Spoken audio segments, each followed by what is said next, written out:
Hi, this is Dr.Franklayman. Thank you again for joining me. Today I want to talk with you about the cornerstone and pillars of my approach. I've talked before, and I mean it sincerely. It is not the condition you find yourself in, it's your approach. So many have found themselves in worse places than you may be right now, but they were able to overcome those. And then we have to find out how. And what I would advocate is it's by approach. So when I think about my approach and the years it took for me to get to this point, I think about my time in the military and helping those who really had hardships to overcome and some mental anguish. And then I think about the patients I've seen over the years who come to see me and they're physically hurt and they're hurting inside. And they have to take themselves from well below where they've ever been, get themselves much higher than they ever thought they could to be able to return back from that injury, from that hardship. And it doesn't matter if it's physical pain or mental pain or betrayal, whatever you're trying to overcome, there's an approach that can beat that condition. So if we look at the cornerstones of the approach, we're going to start out with love and kindness. Love and kindness are the strongest elements, and that's why they're a cornerstone. Peace. Peace is a difficult one. Even when we're successful, it is hard to find peace, but we must seek it. And peace to me goes along with wisdom, because once you reach a certain level of wisdom, you will achieve a peace in your heart. Trust and sincerity.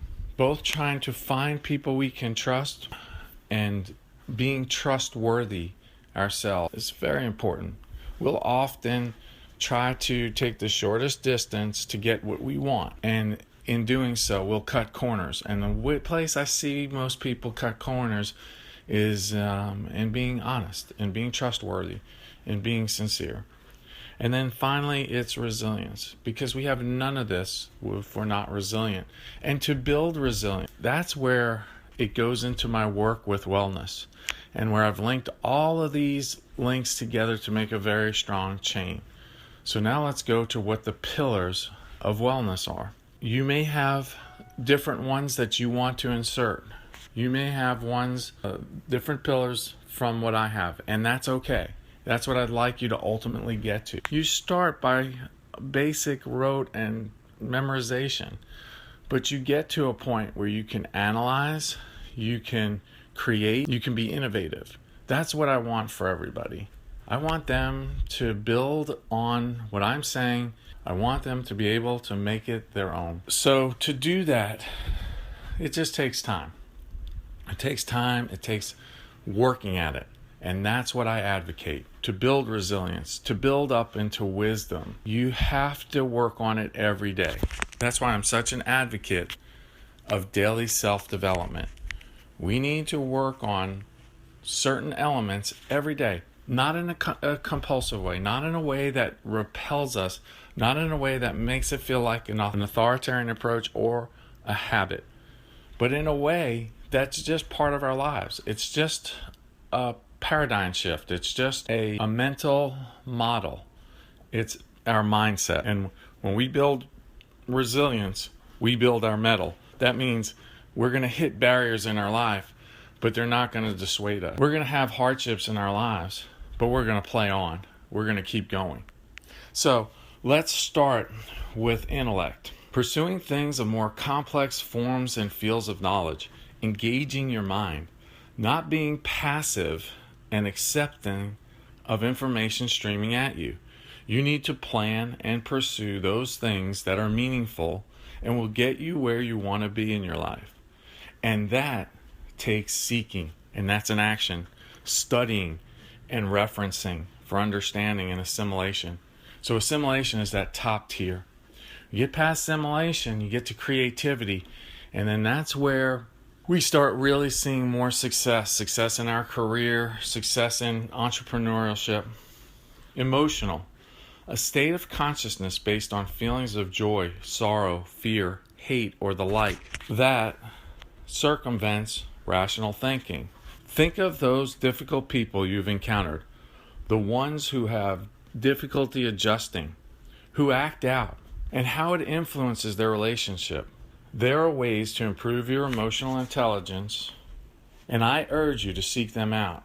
It is a topic I have written about and been invited to speak about on many occasions. There's very significant reasons why cognitive maturity and seeking it can help benefit you in your present relationships. Its impact is well documented and is relevant to individuals, teams, and companies, and that's where I've been the most active in speaking about this. Also speak about it when I talk with veterans in transition. Veterans in transition sometimes struggle with this as well. Spirituality, of or relating to the spirit as the seat of the moral or religious nature. Now, I'm a Christian, but I am not just speaking to Christians being spiritual. It is a peace found in faith and belief of that which is ethereal. Think about the person who overcomes hardship and with grace and confidence meets adversity, knowing they will overcome, and therefore they have peace during all of life's upheavals. That's the value of spirituality. It can give you a sense of peace, true peace. It can give you faith and hope to push on. Now, believe it or not, the things we just talked about are also components of self-efficacy. Now, I've written heavily about it, and I believe in it strongly. If I don't believe in my own dreams, if I don't believe in the value I bring to a situation or circumstance or my ability to influence it, I'm not going to be as effective. Social connectedness, a very strong coping mechanism, but it is also very important in business as a networking tool that helps us gain footing and position that we can't do just on our own. So I would encourage you to build your social networks and build your ability to relate to other people, to be sincere in those relationships. And then you'll see that valuable business opportunities can grow from them.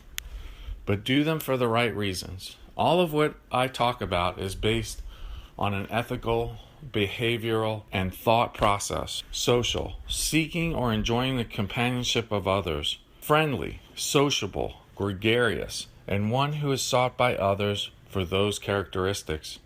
Watch and observe, actively seek ways to improve your ability to engage people in a meaningful way and sustain their relationships if those relationships are worth sustaining. Now, that's another issue. We can talk about it. Discernment. Who should be allowed to be in your company? Now, I would say this: a great river never denies the smallest contributory. Somebody who is wealthy is not necessarily the best person to be associated with. They may have their own agendas. They may not be sincere. They may not want to help you, but want to use you. We don't want to use anybody. We want to create lasting relationships with like-minded people who are kind, sincere, helpful, just like we are. And when we network with those people, amazing things can happen. And we are less likely to be hurt. Leadership, the ability to guide, direct, develop, and influence others. If everything is sales, everything else is leadership when considering the vestige of success. And what I mean by this, and I've had people not really understand the sincerity of this, I never said everything is sales. That's an old quote that's been around for a long time, but does have some merit. We have to sell ourselves, whether you're a salesman or a doctor or an attorney. People won't come to you if they don't believe in you. So in an essence, in a sincere way, we have to market ourselves. But what happens after that, when those lives are committed to us, that's professionalism. And that's leadership. And that's what I'm talking about. Everything after that is determined by our leadership. So I truly, and I'd work on it myself, you have to work daily on your leadership. Entrepreneurship, even if you're not a business person, Find ways to get more business acumen. Find ways to think more rationally about your finances and your money. Find ways to branch out, to explore the opportunities that are out there. Otherwise, what do? You come home from working for someone else, you sit on your sofa, you watch TV, and you wonder, what happened to my dreams? Why haven't I achieved the levels I want to achieve? Well, those things don't just happen. They're made to happen, and you have to influence them. Expertise, that matter that is a subject to some action and is performed with above average skill. So whatever your vocation is, which is your work, whatever your hobby is that you want to be better at, that could lead to a business, go after it with judicious study and deliberate exposure to others who are experienced in the area. Work to the best at your craft by mindful study and acquisition of expertise, and that's how you gain in that area. Health and wellness, the progressive and unseeking pursuit of an improved state of internal being. That internal being is heavily influenced by nutrition, by physical fitness, and by mental fitness. Mission, purpose, an important task, duty, goal, or calling that is interlaced with a strong conviction. Purpose is the reason for which we exist. Given a reason, I can sustain the journey, no matter its length or its difficulty, to ensure I arrive at my desired destination. My mission is to help those who want to make a positive change. And you'll see it interlaced in everything I do. Wellness.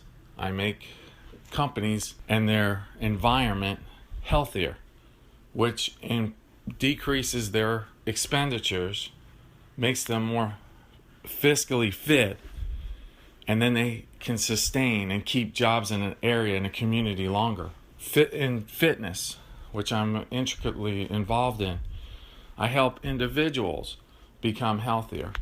Individuals make up a community. Our communities make up our country. A healthier, fitter country helps our national defense. Financial. I don't list it all the time. However, improving yourself in this area should translate to all these other areas. Remember, the refuge of a sound mind can protect you from any foe, wrong, insult, or trauma. Given the recognition of these areas of development, we now need to have an action plan to grow and develop in them. Growth and development should yield improvement that gains us more of what we seek in life. Peace is reached by being active in what brings you joy, purpose, and develops your intellect, health, and mission. I hope you all well. I hope to be talking with you soon. Please look at some of my other writings. And thank you again for joining me.